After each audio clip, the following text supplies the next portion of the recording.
In this video, I'm going to show you how you can see your subscribers on YouTube on mobile. Now, you can't actually do this inside of the YouTube app. Instead, what we need to do is open up a web browser. So I'm going to open up Google Chrome. You can open up any web browser. Now, once you've got that web browser open, you just want to head over to YouTube. Now, once you type in YouTube, it will probably redirect you to the mobile version. Now, that's not what we want because we can't check on mobile for some interesting reason. You have to go ahead and switch to the desktop version. So go to the three dots in the bottom right hand corner. This is for Google Chrome, but you can also do this on Safari. And the button that you're looking for is going to be request desktop site. So go ahead and click on that. And this is then going to open up the desktop version of YouTube like so. Now, what you want to do is log into your account. And if you zoom in, you need to go into the top right hand corner, click on your channel icon, and you can change your channel accordingly. You can just go ahead and click view more and log into the correct channel. Now, once you've logged in, you want to scroll down and look for the YouTube Studio button. Now, we are on the desktop version, so it is a bit fiddly.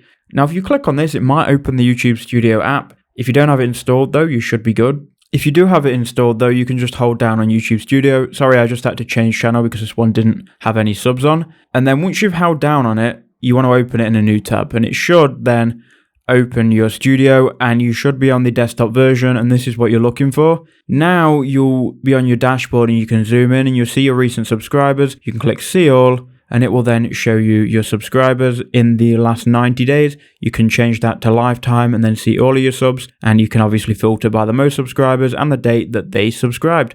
So that's how you can do it. I know it's a bit funny and you need a workaround, but I hope that video helped you out.